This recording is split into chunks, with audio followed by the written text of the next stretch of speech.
You know the tune, you know the podcast. This is the guy doing things. Unless this is your first time listening to it, then welcome. Go listen to the previous 21 episodes and then we'll catch you here again. This week we went on a caffeine run. I didn't actually run, I just drove there. But there's a little gem in Centurion, Irene, called Plato Coffee, and I spoke to Petrus Bredel there. But more of that later. Let's get into the episode. Let's get into the lekker side of coffee. This is the guy doing things, episode 22.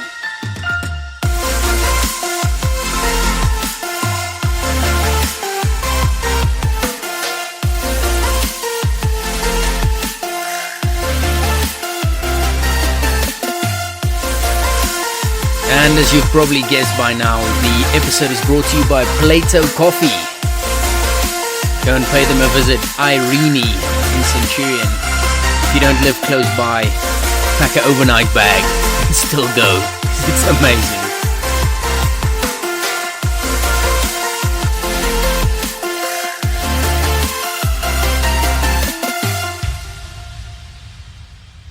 So before we get started, why does a whole episode, or why does coffee deserve a whole episode on the podcast? Now I get it, not everyone is as passionate about coffee as others, but it's one of the things that I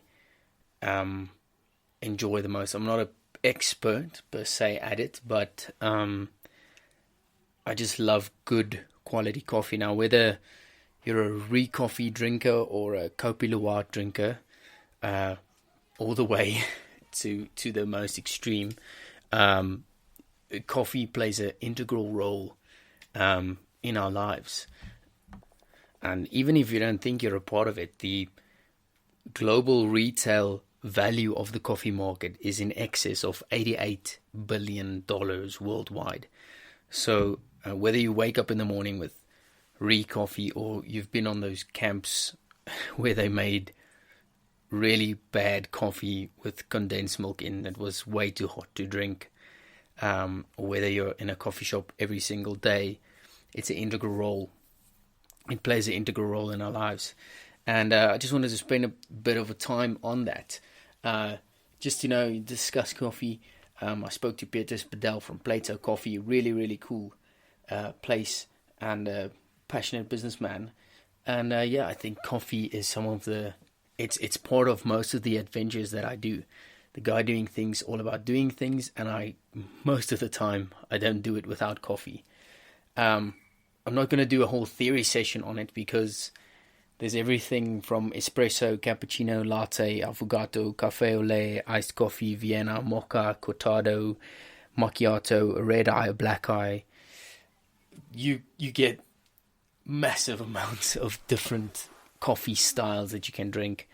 Normally I just go for the cappuccino just because it sounds boring, but I want to compare different cappuccinos of different places out there. And but I have actually been enlightened with this Plato experience, quite interestingly. And quite interestingly, Plato was also, he wasn't part of the Enlightenment movement, but he supplied it because he was actually a philosopher, and also part of the first institution for higher learning in the Western world. So quite an interesting experience that I've been enlightened. So I've switched my go-to drink from a cappuccino to a flat white. And why is that interesting? It isn't. It's just something that I wanted to share. The conversation with Petrus was much more interesting. Just another cool fact about coffee as well. Kopi Luwak it is. It's actually not made of coffee beans, which might be surprising. But it consists of partially digested coffee cherries, which have been eaten and defecated by Asian palm civet. So that's it. It looks like a monkey, but it's actually a rodent, and it's actually they call it a cat. So it's a weird mixture of something, and they use its poop for coffee. And one bag of 250 grams costs like 10 grand, I think. That was just something interesting. I actually haven't had Kopi Luwak before, Luwak or Luwak, whatever. And it's from Indonesia. So I'd love to have a Kopi Luwak, and I actually asked Petrus if they would have had that type of coffee in their restaurants, but maybe one day. Anyway, let's get into it. Super interesting. They're also very invested in education as an institution, Plato, so they support education and upliftment. Really awesome. So they're not just coffee guys. And that also sparked my interest a lot. But without any further ado, let's head to the chat.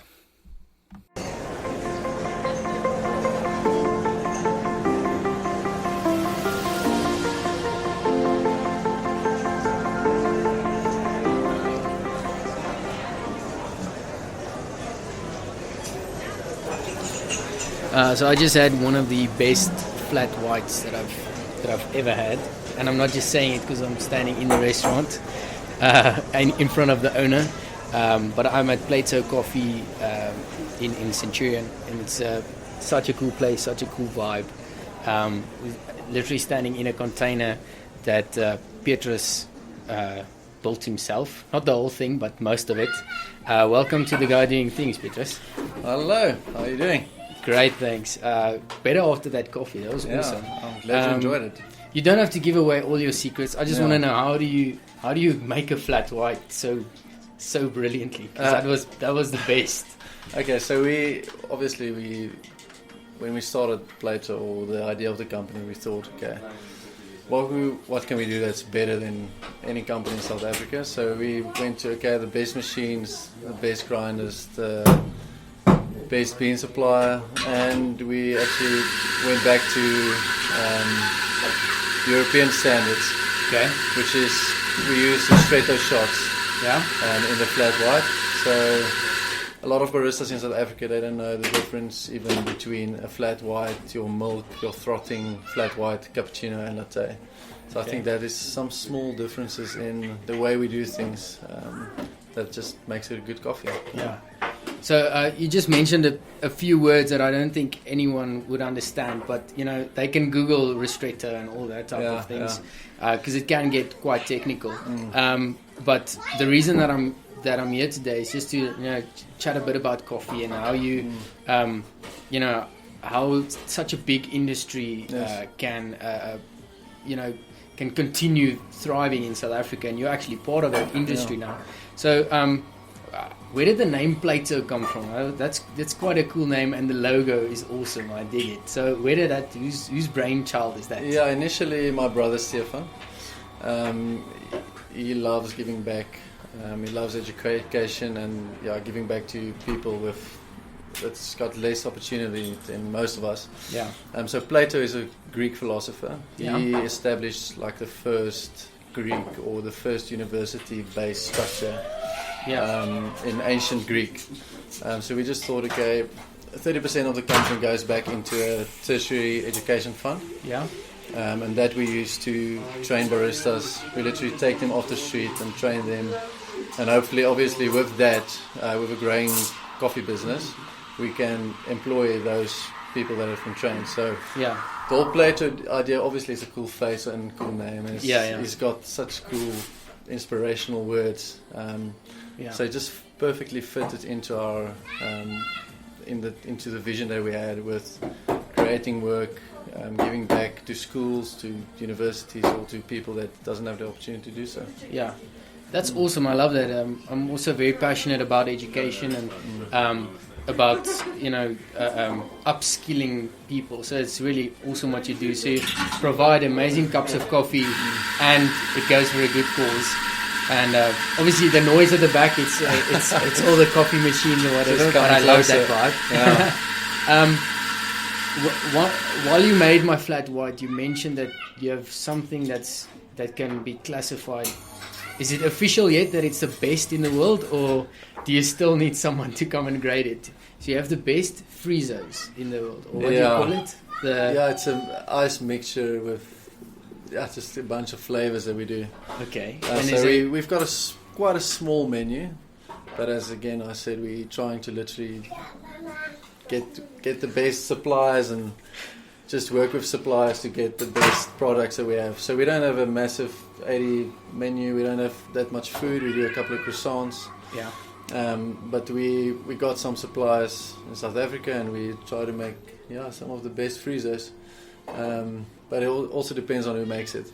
Yeah, so okay. You need to know how to make a good freezer. If your little brother makes it, it's not that tasty. Well, I have to be honest. He made the recipe. He made the recipe, so he's our awesome. test drinker. So the little brother can make a smashing freezer. Oh, that's awesome. We're quite perfectionists when it comes to coffee and freezers. So it needs to be perfect. Yeah.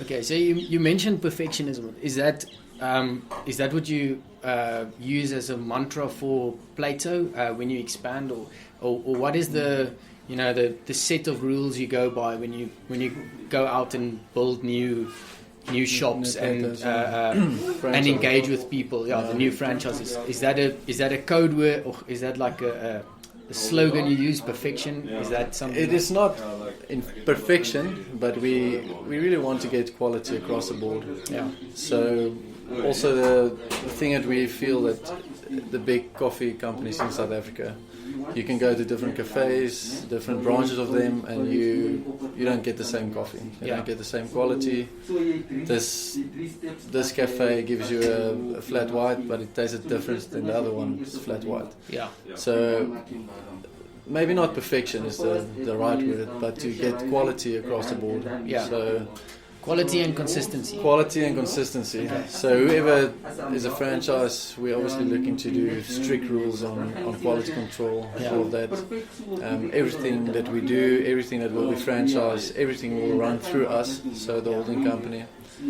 Everything will be supplied through us. So a franchisee can't just go buy from another supplier. Yeah. Every order, everything has to go through us. And I think through that you can establish quite close to perfection. Yeah. You can get good quality across the board consistently. So I think that's awesome. The way we do it. Yeah. So people listening in, say, Cape Town can expect a Plato soon? Cape Town maybe a little bit later on. In the distant future. Nearby. We've already contacted some people in Cape Town that's willing to franchise there. So it's would also be a container vibe on the streets. So obviously people want to get out more, and Cape Town is that perfect setting to do a container. So Cape Town is definitely in progress, but I don't think soon. Maybe in the next. But the next definite one is Rustenburg. The next definite one is Rustenburg. There will be a shop we're doing there, not a container. It's a little bit more walk-in London vibe, long. Also like container shaped, just a little bit bigger. Okay. So that is a definite. We'll hopefully opening between 1 July and 10 July, around there. Awesome. Okay. And just a last question.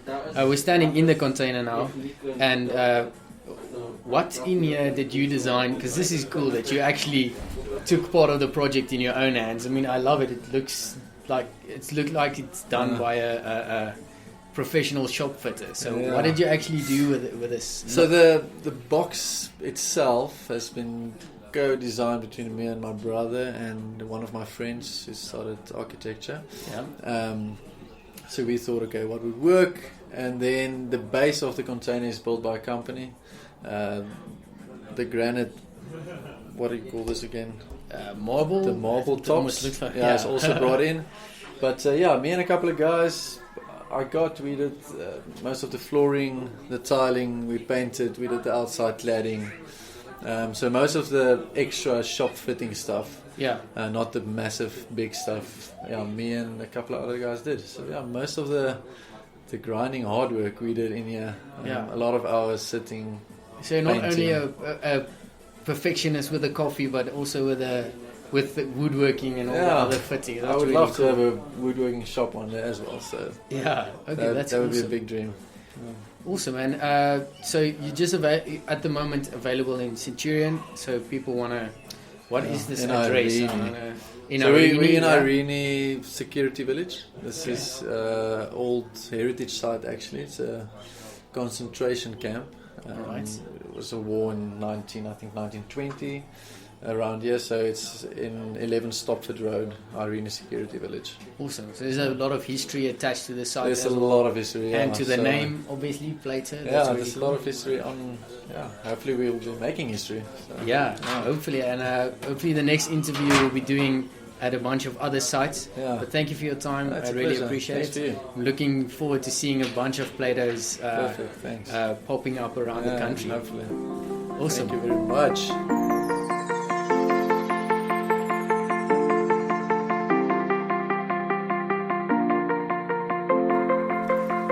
That's Plato Coffee, Petrus Bredel, and the Bredel brothers running Plato. Once again, pay them a visit. Thank you so much for listening to episode 22. That concludes the episode. It's one of our shorter ones.